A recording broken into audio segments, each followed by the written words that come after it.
Good afternoon, you're watching C News Live. I'm Mahalia Joseph. And I'm Rishi Harinanan with Sport. The Community-Based Environmental Protection and Enhancement Program, CEPEP, has withdrawn its case against Oropouche East Member of Parliament Dr. Roodal Moonilal and will now have to pay all his legal fees. This as the court was expected to make a ruling in the High Court this morning. CEPEP brought a case against the MP to have him barred from making statements about it in the public domain. Dr. Moonilal had previously alerted the public about plans to dismiss thousands of CEPEP workers and several contractors and questionable hiring practices. Dr. Moonilal spoke with the media after hearing that CEPEP filed to withdraw the injunction application. The judge has ordered that costs be paid, and costs be paid by CEPEP to myself and to my lawyers. So that the effect today is that taxpayers must now pay our attorneys, Mr. Larry Lala, Mr. Jagru Singh and others. The taxpayer has to pay our attorneys for this failed attempt by CEPEP to muzzle a sitting member of Parliament. He went on to attack the Attorney General Faris Al-Rawi on this matter. He said such a decision cannot be taken without the knowledge of the AG. It was only a few weeks ago on October 11th that I made revelations in the Parliament concerning the possible conduct of the Attorney General and or his family. Those matters are before the police. I can confirm to you that I have been in discussions and in an interview with the police on this matter. It is very likely that the police officers will seek to interview the Attorney General, Mr. Anwar, on this matter. Dr. Moonilal asked the media to put the dots together to see what's taking place.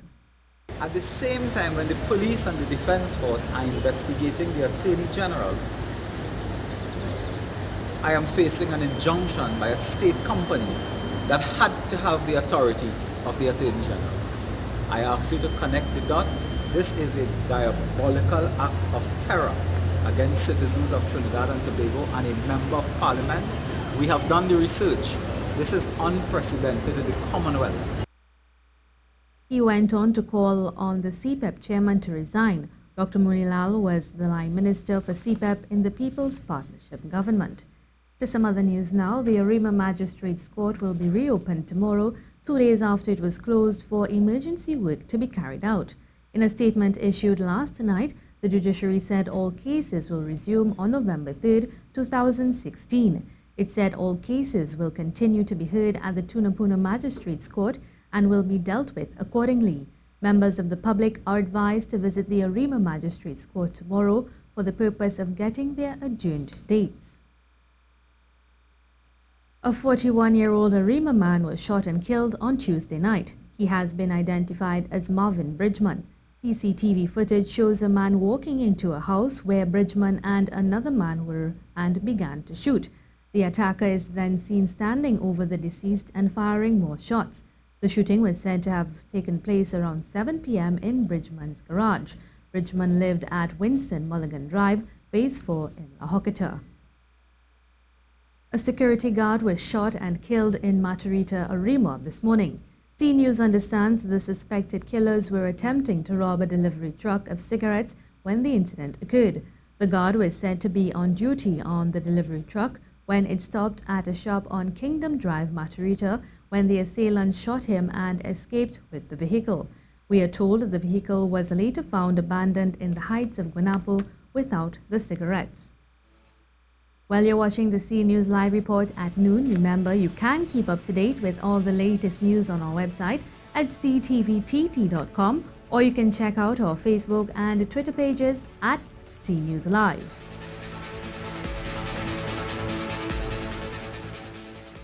Chairman of the Sports Company of Trinidad and Tobago, Michael Phillips, has denied spending $1.6 million on a contractor. He was before a Public Accounts Committee on Wednesday.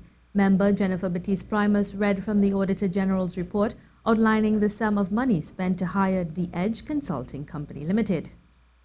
On 5th January 2011, Sport TT contracted The Edge Consulting at a cost of $1.6 million to begin the exercise. Would you like to reconsider the information that you have placed before this committee, Mr. Phillips? What I can say is we have no record of payments. Chairman of the Public Accounts Committee, Wade Mark, pressed him for an explanation. Are you challenging what the Auditor General has said? Because you have just said that you did not hire that company. It was the Ministry of Sport. That is what you just told this meeting. In the Auditor General's report on page 6, it states that your company contracted. Time now for a look at the weather forecast. The clouds will begin to build, especially over western Trinidad, with the possibility of some showers and also a thundercloud erupting during the heat of the day. Meanwhile, in Tobago, they'll likely see a few late afternoon showers. Today's high in Tobago is set at 31 degrees Celsius and in Trinidad a hot 34 degrees Celsius. If you're heading offshore, look for northeasterly swells of 10 seconds with a slight chop of 1 to 1.5 meters, with southeasterly winds of 50 knots bringing some whitecaps and sea spray. There's also a coral bleaching alert across the southern Windward Islands. Tide is high at 6 p.m. That is the latest weather, and I am Justine Wallace. The medical fraternity has now called for proper measures to be enforced to ensure the safety of all public servants, patients and visitors at hospitals and public institutions. This in light of a recent incident where an intern claimed she was assaulted at a public institution. However, she later said this was not true. The medical board said the issue of safety for healthcare providers is not a new one and little progress has been made to resolve some of these problems. It said it cannot condone dishonesty in any form and stand by the ideals set out in the Medical Board Code of Ethics for Trinidad and Tobago to uphold the integrity of their profession. The board said it is waiting the result of the inquiry by the Ministry of Health on the matter. 8,000 speeding tickets have been issued since the speed guns have been introduced. And while many people continue to go over the speed limit, Brent Batson of Arriva Live says the mentality of the population has been changing. Speaking on Good Morning Trinidad and Tobago, he said road safety is important and the body will be doing what it can to ensure the people who break the law know the consequences. It's coming slowly but surely. People say, yeah, but people still speeding. True. But people are looking at their speedometers. And that's where the change, that never used to happen. So culture change starts to come over time. We've seen success in certain interventions already from an enforcement level. The TTPS has as one of its top strategic objectives improve safety on the roadways for risk and harm reduction on the roads itself. Arriva Live is partnering with the Trinidad and Tobago Chamber's Environment, Safety and Health Committee and the Ministry of Works and Transport in an initiative called Consider the Consequences, which is a road safety signage program aimed to be the catalyst for behavioral change in the nation's roadways. The plan is to increase the number of road signage from 8 to 100. Less and aggressive driving, which is the speeding one, so it's consider the consequences, slow down, and it has some fairly graphic stuff on it.